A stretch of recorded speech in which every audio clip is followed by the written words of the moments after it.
오늘 3일 저녁 예배는 주를 앙망하는 자, 주를 앙망하는 자란 제목으로 함께 은혜 나누는 시간을 가져볼까 합니다.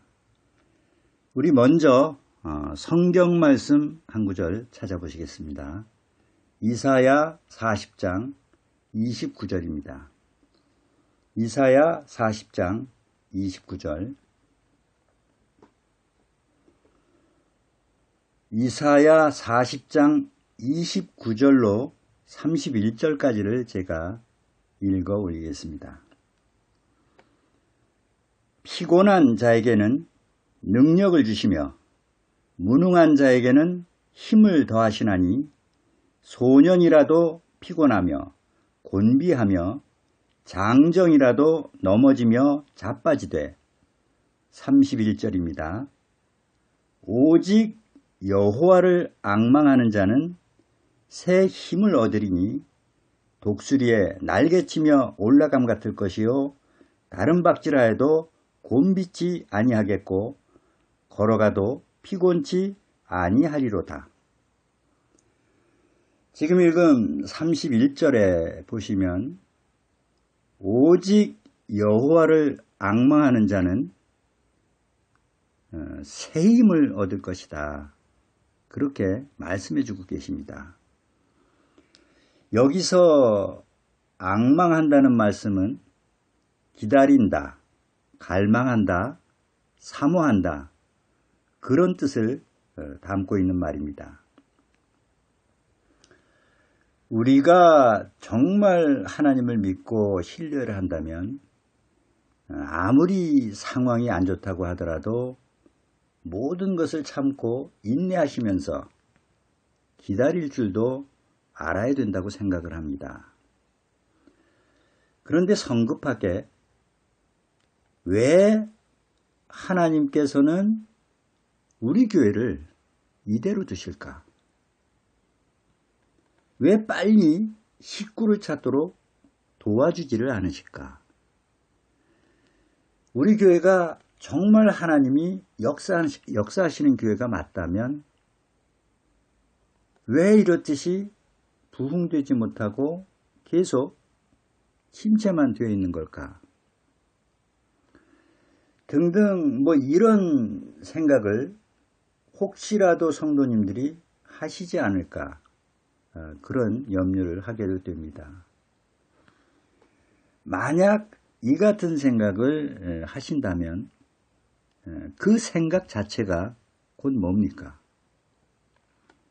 바로 하나님에 대한 그 불신과 의심이 될 수도 있습니다.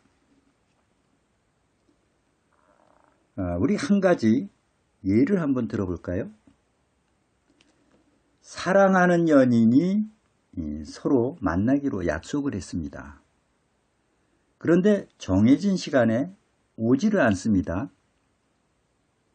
그럼 안 온다고 바로 돌아갑니까?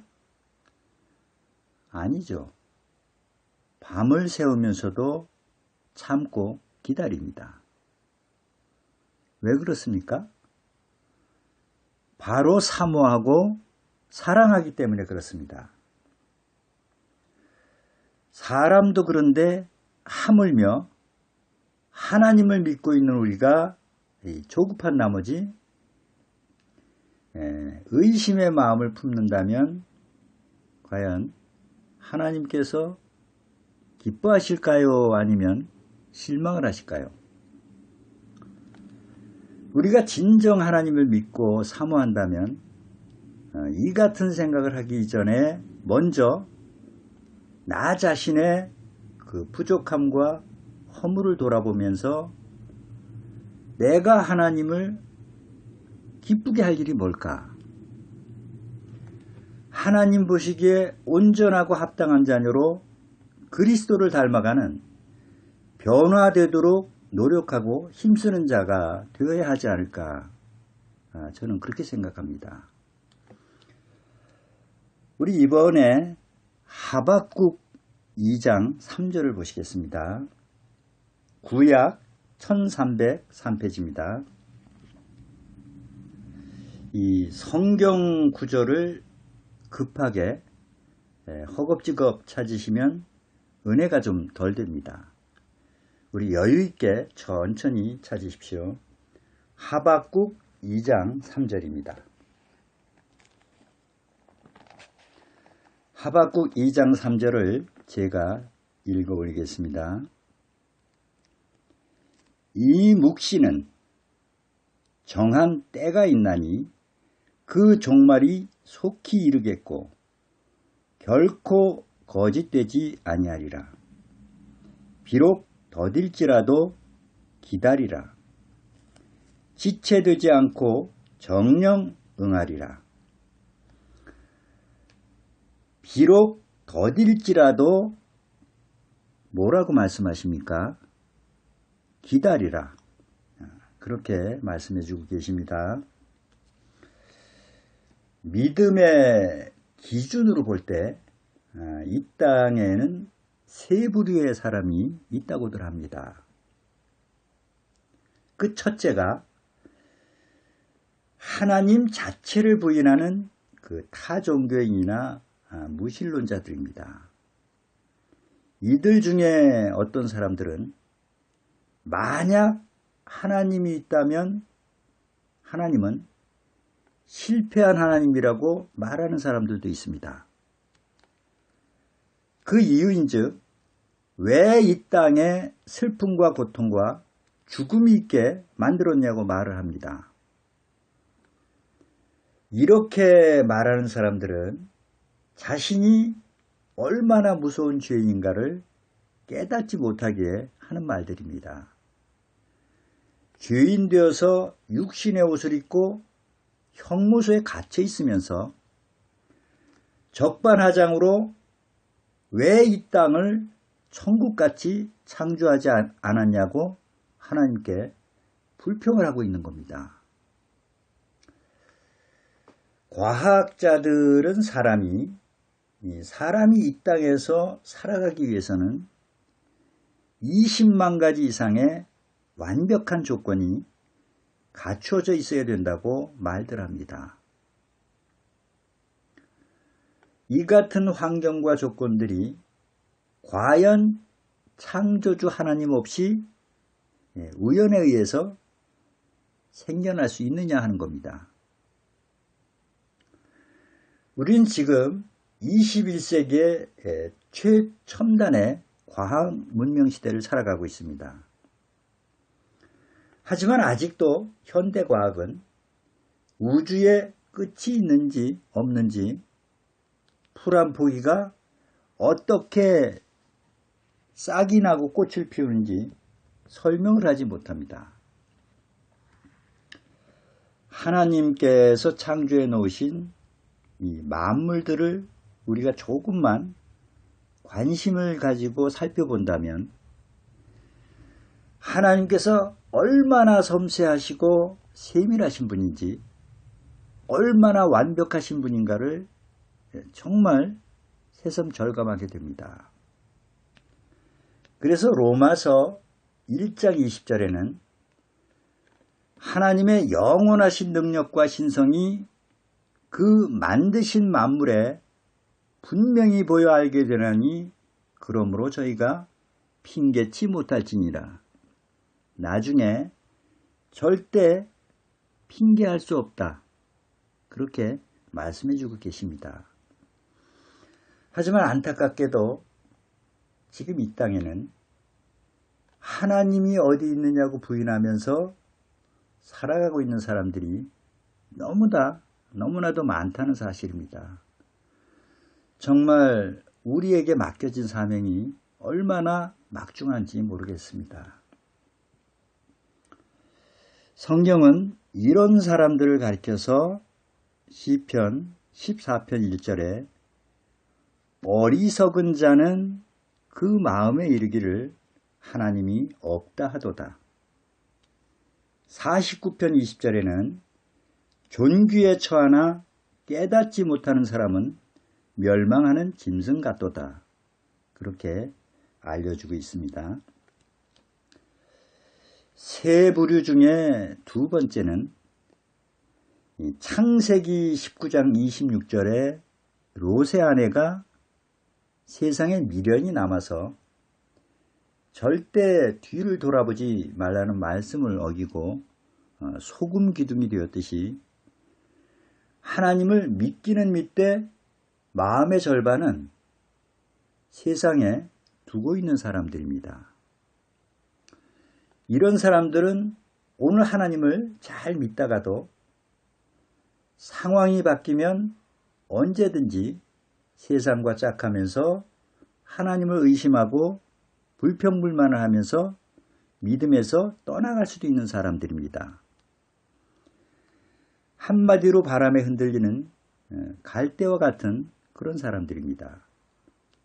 그리고 세 번째는 세상 것에 소망을 두지 않고 오직 하늘만을 표대 삼아서 한 분 하나님만을 의지하고 사모하면서 앙망하는 자들입니다.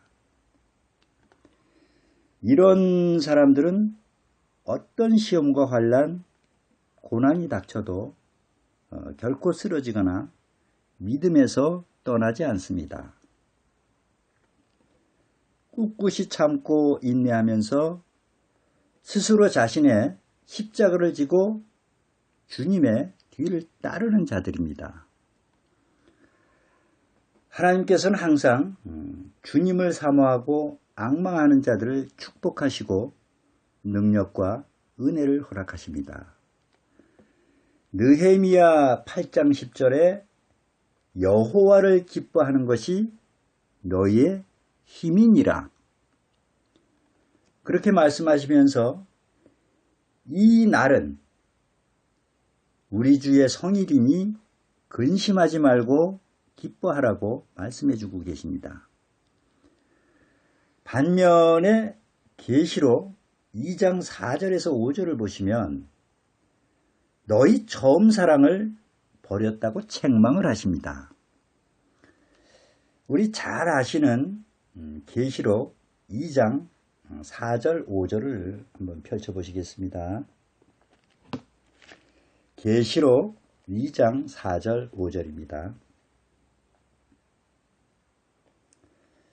제가 4절 5절을 읽어 올리겠습니다. 그러나 너를 책망할 것이 있나니 너의 처음 사랑을 버렸느니라. 그러므로 어디서 떨어진 것을 생각하고 회개하여 처음 행위를 가지라. 만일 그리하지 아니하고 회개치 아니하면 내가 네게 임하여 네 촛대를 그 자리에서 옮기리라. 촛대를 옮긴다는 이 말씀은 한마디로 그 교회 그 성도를 버리시겠다는 뜻입니다. 그래서 우리는 이 초대교회의 신앙으로 절대 돌아가야 합니다. 초심의 신앙을 잃지 말아야 합니다. 훌륭한 인물이 되고 중요한 과업을 이루기 위해서는 세 가지의 마음이 필요하다고 합니다. 그 첫째가 초심입니다. 둘째가 열심, 그리고 셋째가 뒷심입니다. 이 중에서도 제일 중요한 마음이 바로 초심입니다.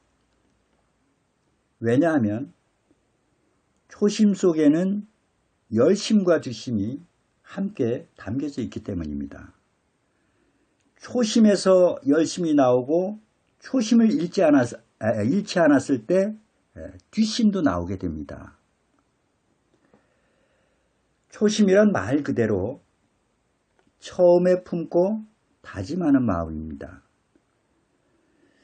흔히들 초심을 가리켜서 첫사랑의 마음, 겸손한 마음, 항시 배우고자 하는 마음, 그리고 어린아이와 같은 순수한 동심의 마음이라고 합니다. 지혜로운 삶은 영원한 초심자로 살아가는 것입니다. 우리가 뭔가를 성취했다고 생각할 때가 실상은 가장 위험할 때입니다. 그때 우리가 점검해야 될 마음이 바로 초심입니다. 우리가 믿음의 광야길을 가면서 초심을 상실할 때 위기가 찾아옵니다. 초심을 상실했다는 그 자체가 곧 교만이 싹트기 시작했다. 마음의 열정이 식기 시작했다는 징조입니다. 그때부터 겸손한 마음이 사라지고 불평불만을 털어놓게 됩니다. 우리가 초심을 잃지 않기 위해서는 항시 하나님의 말씀을 통해서 우리의 마음밭을 열심을 다해서 가꾸셔야 합니다. 초심은 마치 촛불과도 같아서 관심을 기울여서 지켜보질 않으면 쉽게 꺼지게 됩니다. 우리 성도님들은 초심을 잃지 않도록 항시 하나님의 말씀을 사모하시고 앙망하시는 분들이 다 되시기를 바랍니다. 그러기 위해서는 그 첫 번째가 하나님의 말씀을 간절하게 사모하셔야 합니다. 시편 119편 131절에 내가 주의 계명을 사모함으로 입을 열고 헐떡였나이다. 그렇게 기록이 되어 있습니다. 말씀을 얼마나 사모했으면 입을 열고 헐떡였다는 표현을 했겠습니까? 시편 1편에도 보시면 복이 있는 사람은 하나님의 말씀을 주야로 묵상하는 사람이라고 알려주고 있습니다. 우리 이번에 시편 119편 147절을 한번 열어보시겠습니다. 시편 119편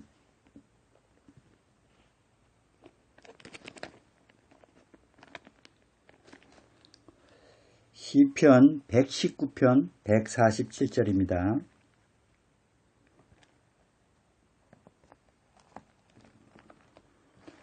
(147절) 148절을 제가 읽어 올리겠습니다. 내가 새벽 전에 부르짖으며 주의 말씀을 바라싸우며 주의 말씀을 묵상하려고 내 눈이 야경이 깊기 전에 깨었나이다. 여기서 야경이 깊기 전에라는 표현은 밤새도록이라는 의미입니다. 그리고 둘째는 기도를 간절히 사모하셔야 합니다. 기도는 곧 우리 믿는 자들에게는 영적인 호흡과도 같습니다. 하나님과의 대화입니다. 데살로니가전서 5장 17절에는 쉬지 말고 기도하라고 그렇게 말씀하시죠? 하지만 어떻게 쉬지 않고 기도를 할 수 있겠습니까? 이는 그만큼 열심으로 기도에 힘쓰라는 그런 말씀이겠죠. 우리 이번에 예레미야 29장 한번 열어보시겠습니다. 예레미야 29장 12절입니다. 예레미야 29장 12절 13절을 제가 읽어드리겠습니다. 너희는 내게 부르짖으며 와서 내게 기도하면 내가 너희를 들을 것이요 너희가 전심으로 나를 찾고 찾으면 나를 만나리라. 비록 우리가 육신의 눈을 통해서 하나님을 직접 볼 수는 없지만 영적인 측면에서 우리는 기도를 통해서 하나님을 만날 수 있습니다. 그래서 항시 작은 일이건 큰 일이건 수시로 하나님께 모든 일을 구하시고 잘못된 일은 그 즉시 회개하시고 더 이상 죄를 범치 않도록 이길 수 있는 힘을 달라고 간절히 하나님께 간구드리셔야 합니다. 우리 이번에는 에베소서 6장 한번 보실까요? 에베소서 6장 18절입니다.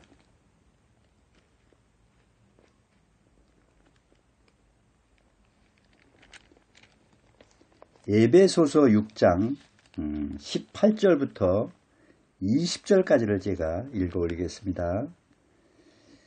18절부터 20절입니다. 모든 기도와 간구로 하되 무시로 성령 안에서 기도하고 이를 위하여 깨어 구하기를 항상 힘쓰며 여러 성도들을 위하여 구하고 또 나를 위하여 구할 것은 내게 말씀을 주사 나로 입을 벌려 복음의 비밀을 담대히 알리게 하옵소서 할 것이니 이 일을 위하여 내가 쇠사슬에 매인 사신이 된 것은 나로 이 일에 당연히 할 말을 담대히 하게 하려 하심이니라. 여기서 사신이 나오죠. 이 사실이란 그 말의 뜻은 대리자의 자격으로 보냄을 받은 자, 그런 뜻입니다. 그리고 이 세 번째는 성령 충만함을 간절히 구하고 사모하셔야 합니다. 왜냐하면 하나님이 이루어 가신 복음의 역사는 우리 능이 아닌 성령의 능력으로 이루어지기 때문에 그렇습니다. 스가랴 4장 6절에 이는 힘으로 되지 아니하며 능으로 되지 아니하고 오직 나의 신으로 되느니라. 오직 나의 신, 곧 성령을 통해서 성취된다는 그런 말씀입니다. 우리가 신앙생활을 하면서 그 육신의 나약함으로 인해서 자제할 것을 자제하지 못하고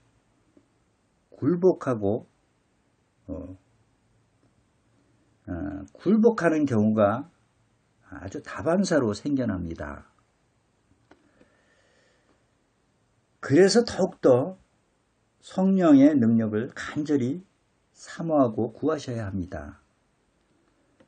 이는 성령님의 도우심을 받게 될 때 비로소 그 모든 어려움과 난관을 능히 극복할 수 있는 그 힘이 생겨나기 때문에 그렇습니다. 우리 갈라디아서 앞에 5장 한번 보시겠습니다. 갈라디아서 5장 22절에서 23절을 제가 읽어 올리겠습니다. 갈라디아서 5장 22절 23절입니다. 오직 성령의 열매는 사랑과 희락과 화평과 오래 참음과 자비와 양성과 충성과 온유와 절제니 이 같은 것을 금지할 법이 없느니라. 지금 읽으신 이 모두가 무슨 열매입니까? 우리 능력의 열매입니까? 그렇지 않습니다. 오직 성령의 열매라고 알려주고 있습니다. 우리는 지금 그 늦은 비 성령 받기를 간절히 원합니다. 그런데 늦은 비 성령은 하나님께서 간절히 구하는 자에게 허락을 하십니다. 그럼 구하는 자에게는 누구를 막론하고 다 주십니까? 그렇지는 않습니다. 그 하나님께 순종하는 자들에게 허락하신다고 그렇게 알려주고 있습니다. 이 순종이란 말 자체에는 이 믿음, 사랑 이런 게 모든 게 포함이 되어 있습니다. 그래서 하나님께서는 순종하지 않는 자녀에게 축복하신 예가 없습니다. 우리 사도행전 5장 한번 열어보시겠습니다. 사도행전 5장 32절입니다. 사도행전 5장 32절 제가 읽어드리겠습니다.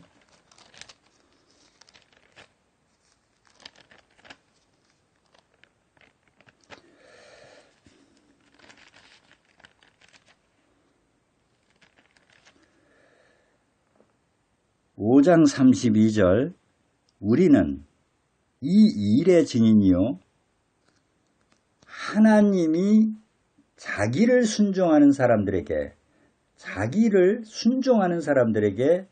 주신 성령도 그러하니라 하더라.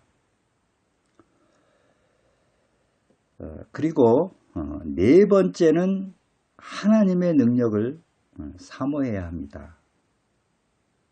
하나님께서는 간절히 사모하고 앙망하는 자들에게 능력 또한 허락하십니다. 앞에 읽으셨던 그 이사야 40장 31절에 오직 여호와를 앙망하는 자는 새 힘을 얻을 것이다. 그렇게 말씀하셨죠? 이 초대교회는 좋은 건물도 없었고 실상 완벽한 조직력도 없었습니다. 참 못한 말로 돈도 없고 백도 없었습니다. 하지만 예수 그리스도 이름에 능력이 있었습니다. 그럼 지금 우리에게는 무엇이 있어야 되겠습니까? 돈이 있으면 좋겠지만 없어도 괜찮습니다.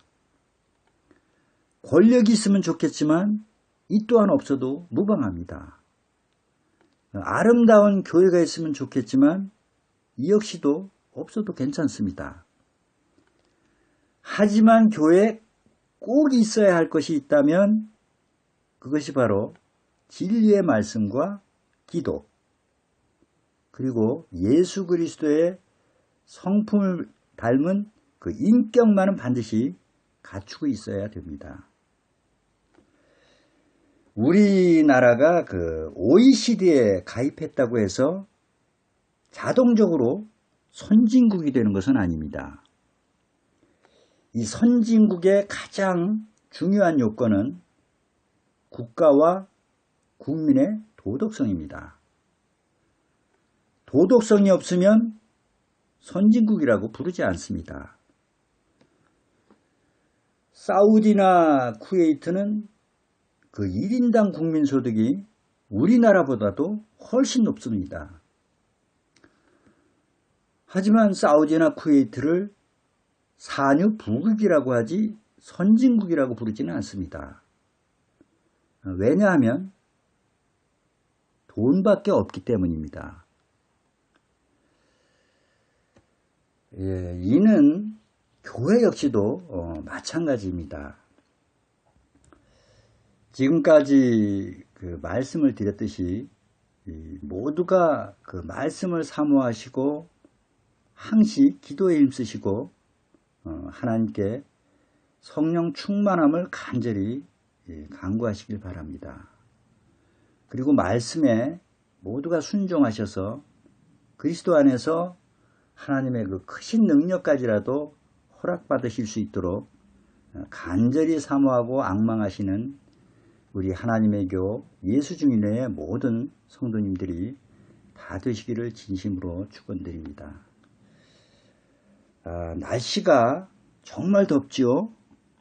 이런 날씨가 앞으로도 근 한 달을 이어진다고 하니까 우리 성도님들 건강해지지 않도록 각별히들 유의하시기 바랍니다.